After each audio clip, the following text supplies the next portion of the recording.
আমি যখন ছোট ছিলাম তখন আপা রুমে আমায় থাকতে দিত।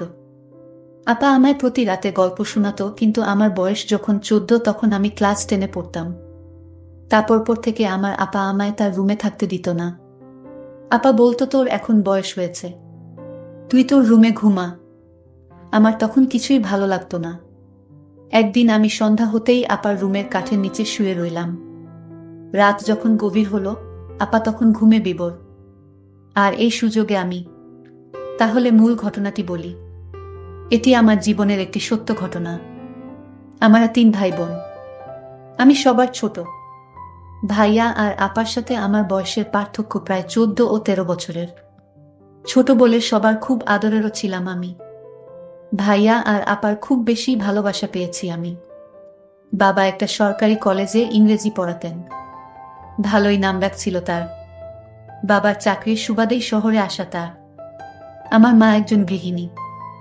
বাসা ভাড়া, পড়াশোনার ব্যয় বাবদ খরচ পড়তো অনেক। তাই বাবা বাসায় ব্যাচ পড়াতেন। অনেক স্টুডেন্ট ছিল বাবার। 4 কামরার ফ্ল্যাটের একটা কামরা বাবার পড়ানোর জন্যই ফিক্স ছিল। আমার যখন জন্ম হলো, ভাইয়া তখন ক্লাস 10-এ পড়ে আর আপা সপ্তমে। আপা আর ভাইয়া সারাক্ষণ আমাকে নিয়েই পড়ে থাকতো। আমি ছিলাম ওদের খুব আদরের ছোট ভাই। আমার সবুজ নামটা আপা আর ভাইয়াই রেখেছিলেন। আপার নাম সাদিয়া আর ভাইয়া রবিন। ভাইয়া অন্য সব ছেলেদের মতো বাইরে যেত না। কোনো আড্ডায়ও কখনো দেখা যায়নি তাকে। পড়াশোনায় ব্যস্ত থাকতেন সারাক্ষণ। আর বাকি সময় আপা আর আমাকে নিয়েই কাটত তার। আপা খুব শান্ত স্বভাবের ছিলেন। আপা অনেক সুন্দরীও ছিলেন। আগুন সুন্দরী যাকে বলে। আপাকে যে কোনো ছেলে দেখলে বিয়ে করতে চাইবে চোখ বুজে। বাবার মতো হয়েছিলেন। বাবার উচ্চতা, গায়ের রং, চেহারা সব আপার মধ্যে ছিল। ভাইয়ার মতো আপাও পড়াশোনায় ভালো ছিলেন। আমার আম্মা খুব সাধারণ একজন মানুষ। নিরেট ভালো মানুষও বটে। তার সন্তান আর সংসার নিয়েই তিনি পড়ে থাকতেন। আমি আর ভাইয়া বাবার হাইট ছাড়া বাকি সব দিক আম্মাকে নকল করে এসেছিলাম। আম্মার গায়ের রং কিছুটা চাপা ছিল। আমাদেরও তাই। বাবা ছিলেন প্রচণ্ড রাগী, গম্ভীর আর চুপচাপ একজন মানুষ। বাবাকে খুব কমই হাসতে দেখেছি আমি। ভাইয়া আমি বাবাকে অনেক ভয় পেতাম। তবে আপা বাবাকে ভয় পেতেন বলে মনে হতো না। বাবা আসলে আপাকে অনেক বেশি ভালোবাসতেন। আপা ছিল বাবার গল্প করার সঙ্গী। আপা বাবাকে রোজ সকালে খবরের কাগজ পড়ে শোনাতেন। বিভিন্ন খবর নিয়ে আলোচনাও করতেন দুজন। আমি আর ভাইয়া বাবার চোখ এড়িয়ে চলতে পারলে বাঁচতাম। তবে আম্মা আর বাবার মধ্যে খুব মিল ছিল। বাবা এত রাগী হওয়া সত্ত্বেও কখনো আম্মার সাথে উঁচু স্বরে কথা বলেননি। বাবা কোনো কাজ করার আগে আম্মাকে জিজ্ঞেস করতেন, রুনা তুমি কি বলো? এটা করলে ভালো হবে তো? আম্মা বলতেন, তুমি যা ভালো বোঝো তাই করো। আহা, তোমার কি মতো? আর আপা যখন একটু বড় হলেন, আম্মা বাবা দুজনই আপার সাথে পরামর্শ করতেন। আপা খুব বুদ্ধিমতী ছিলেন ছোট থেকেই। আমার বয়স যখন 8 বছর পেরোলে আম্মা অসুস্থ হয়ে পড়লেন। পর 2 বার অপারেশন করা হয়। আমার দায়িত্ব এসে পড়ে আপার উপর। সে বছর আপার আর স্কুলে যাওয়া হয়নি। 1 বছর গেপ হয়ে যায় আপার। মা অপারেশন এর রোগী, তার উপর আরো নানা জটিলতায় বেড রেস্ট এ যেতে হলো তাকে। আপা তখন এক হাতে সব সামলাতেন। দাদা বাড়ির দিকে কেউ ছিল না। দাদা দাদি বেঁচে নেই আর বাবা একমাত্র সন্তান ছিলেন তাদের। আর নানু নিজেই অনেক অসুস্থ। অগত্যা আপাই আমার দেখাশোনা, মায়ের দেখাশোনা করতেন। বাবা একটা কাজের মহিলা রাখলেন, রান্না বাড়া আর বাকি কাজ করার জন্য। আমার খাওয়া, ঘুম, গোসল সব আপার দায়িত্বে ছিলে। মাকেও দেখতে হতো। তখন থেকেই আপার সাথে আমার গভীরতা আরো বাড়ল। রাতে আপার সাথে আমি ঘুমাতাম, আপা আমাকে বিভিন্ন গল্প শোনাতো, আর আমি গল্প শুনতে শুনতে ঘুমিয়ে যেতাম।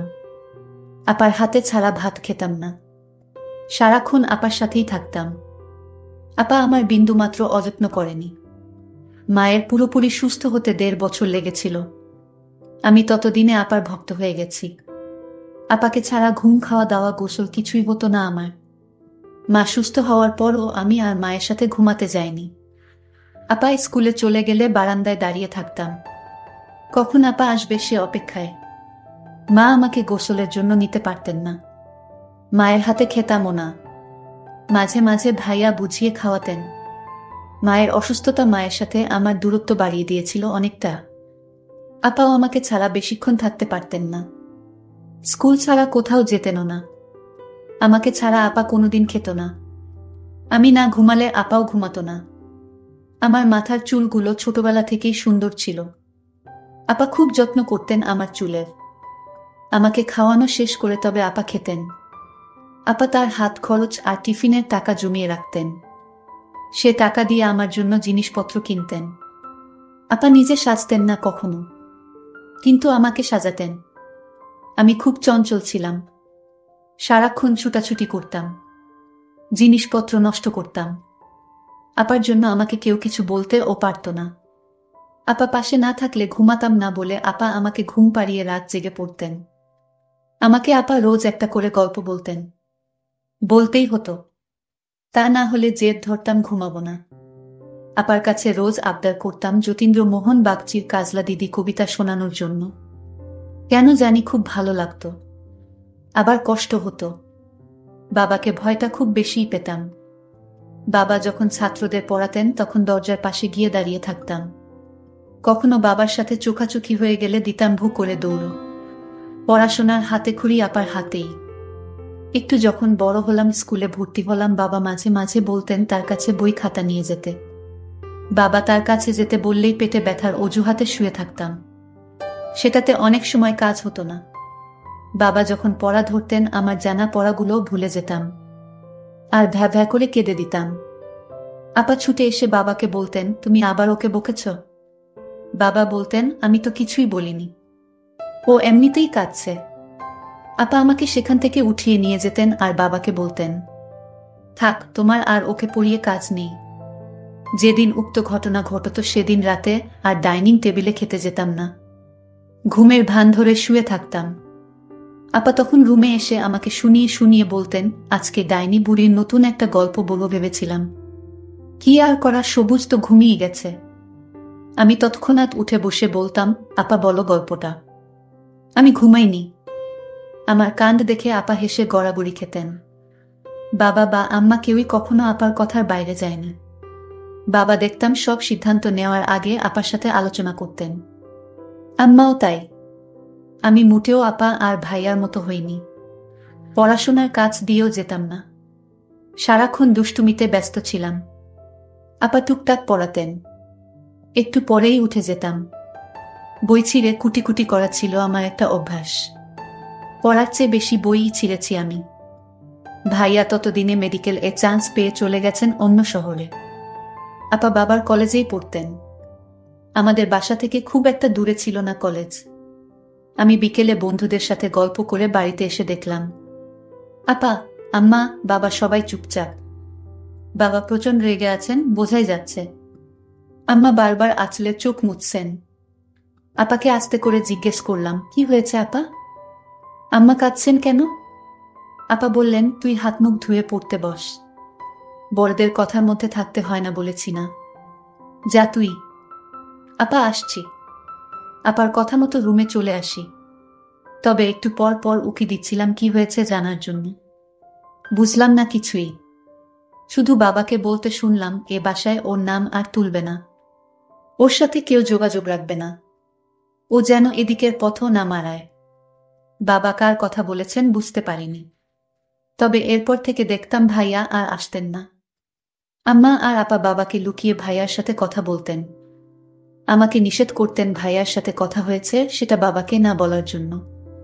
আপার কথা আমি অক্ষরে অক্ষরে পালন করতাম। আমি ধীরে ধীরে বড় হতে লাগলাম। এখন আমি ক্লাস 9-এ পড়ি। আমি আপাকে বলতাম, আপা তুমি আজ আমাকে গোসল করিয়ে দাও।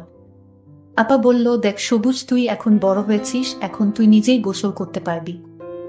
যা, তুই গোসলটা সেরে আয়, আমি তোর জন্য খাবারের ব্যবস্থা করছি। আপার কথা শুনে আমার খুব খারাপ লাগলো।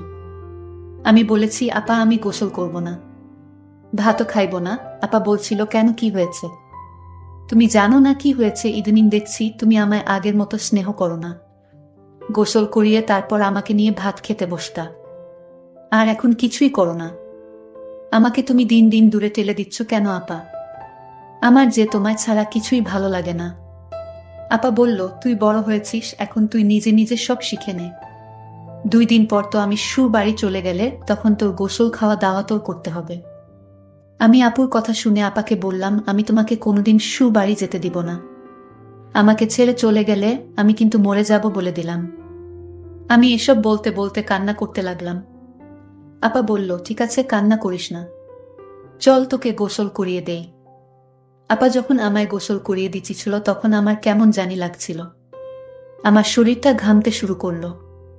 আপা জিজ্ঞেস করলো, কিরে তোরে গোসল করালাম, তারপরও তুই এভাবে ঘামতেছিস কেন? আমি আমার ভাইয়ের কথা শুনে অবাক হয়ে হলাম। সবুজ এসব কি বলছে? সবুজ তো কোনোদিন এই কথা আমাকে বলেনি। আজ কেন বলল? আমি বুঝতে পারছিলাম ভাইয়ের মনে মনে কি চলছিল। যাই হোক, তাকে গোসল করিয়ে ঘরে এসে খাবার দিলাম। আমি বললাম, নে এবার খেয়ে নে। সবুজ বলল, না আমি খাবো না। কেন খাবি না? নিজের হাতে খেয়ে নে। আমি বললাম, আপা তুমি তোমার হাত দিয়ে ভাত খাইয়ে দাও। তোমার হাতে ছাড়া ভাত না খেলে আমার পেট ভরে না আপা। আমি আপার সাথে ঘনিষ্ঠ হতে লাগলাম। আর একটা সুযোগ খুঁজতেছিলাম, কিভাবে পাওয়া যায়। আমার কিছু করার ছিল না, ছোট ভাইয়ের বায়না আমি কিছুতেই ফেলতে পারলাম না। তাকে নিজ হাতে ভাতও খাইয়ে দিলাম। রাতে পড়া শেষ করে আপার রুমে গিয়ে শুয়ে পড়লাম। সবুজ, তুই এখন থেকে তোর নিজের ঘরে ঘুমাবি। তোর রুমে যা সবুজ। কেন আপা, আমাকে কেন এভাবে তাড়িয়ে দিচ্ছ? আমি তোমার রুমেই ঘুমাবো। বুঝেছি, এখন তুমি আর আগের মতো আমাকে গল্প শোনাও না, তোমার রুমে থাকতে দাও না। এটার কারণ এখন আমি তোমার বোঝা হয়ে গেছি। আরে না ভাই, তুই আমার কাছে কোনোদিনই বোঝা হবি না। তুই বুঝিস না কেন, তুই এখন বড় হয়েছিস। আমি কিছু বুঝি না, আমি এখানে থাকবো আপা। আমার একা একা ঘুমাতে ভয় লাগে। আপু তখন বলল, তোরে আমি বুঝিয়ে পারলাম না। ঠিক আছে, তাহলে চুপচাপ ঘুমা, বেন বেন করবি না। আমি মনে মনে ভাবলাম, ও হয়তো ছোটবেলা থেকে আমার আদরে বড় হয়েছে, তো তাই এখন আর আমাকে ছাড়া থাকতে চায় না। কিন্তু আমার এই ধারণা সম্পূর্ণ ভুল ছিল। আমার ভাই যে দিন দিন এত দুষ্ট হয়ে যাবে তা আমি ভাবতেই পারি না। আমি একদিন সবুজকে দেখলাম স্কুলে একটা মেয়ের সাথে গল্প করছে। আমি ভাবলাম, এই বয়সেই ভাইটা মেয়েদেরকে নিয়ে গল্প করে। সবুজ যখন বাড়িতে ফিরল, আমি তাকে জিজ্ঞেস করলাম, তুই মেয়েদের সাথে গল্প করিস কেন? সে বলল, আপা আমি একটা অঙ্ক বুঝি নাই, আর তাই আমার বান্ধবীদের কাছ থেকে অঙ্কটা বুঝে নিলাম। সবুজ আমার সাথে কতটা মিথ্যা বলেছে। আমি আজ তাকে বললাম, সবুজ, আজ থেকে আমার রুমে তোর থাকা বন্ধ। কারণ ইদানিং দেখছি তুই কেমন জানি হয়ে গেছিস। তোর নজর ভালো না, আমার রুমে থাকতে পারবি না। তখন সে আমার সাথে রাগ দেখিয়ে বলল, ঠিক আছে ঠিক আছে, আমি তোমার রুমে আর থাকবো না আমি। কিন্তু সবুজ তা মুখেই রাগ দেখিয়ে বলেছিল, কিন্তু রাতে সে আমি শোয়ার আগেই কাঠের তলে লুকিয়ে পড়ল। এটা আমি কিছুতেই জানতাম না।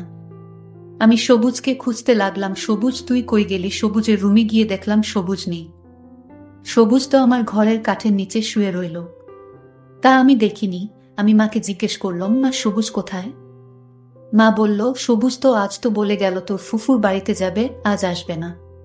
আমি মনে করলাম সবুজ কি আমার সাথে রাগ করে চলে গেল। কিন্তু বন্ধুরা, সবুজ যায়নি। সবুজ আমার রুমে কাঠের নিচে শুয়ে আছে। কেন শুয়ে রইল তা জানতে পারবেন, এবং আমার সাথে কি করতে চায়। মার কথা শুনে আমি ভাবলাম হয়তো সবুজ তার ফুফুর বাসায় চলে গেছে, আর তাই আমিও নিশ্চিন্তে ঘুমিয়ে পড়লাম। আমি যখন ঘুমিয়ে পড়লাম তখন সবুজ কাঠের তল থেকে ধীরে ধীরে আমার কাঠে বসল। সবুজ দেখল আমি ঘুমে বিভোর হয়ে রয়েছি। সবুজ তখন ধীরে ধীরে আমার কাঠে বসল, তারপর আমার পাশে শুয়ে পড়ল। ঠিক তখনই সুকেশের উপর থেকে বিড়াল লাফ দিয়ে টেবিলে পড়তেই একটা শব্দ হলো। শব্দটা শুনে আপা লাফ দিয়ে উঠে এবং ভয় পেয়ে যায়। তখন দেখল আমি তার কাঠে শোয়া অবস্থায় সবুজ ঘুমের ভার করে শুয়ে রইল। আমি তখন সবুজকে বললাম, এ সবুজ, তুই আমার রুমে কি করে এলি? আমি তো দরজা লক করে ঘুমিয়েছিলাম। তাহলে তুই এখানে কি করে আসলি? আমার তো মাথায় কাজ করছে না। সবুজের উদ্দেশ্যটা কি আমি তা খুঁজে বের করার জন্য। আমি সবুজকে বললাম, তুই আমার রুমে কি করে আসলি?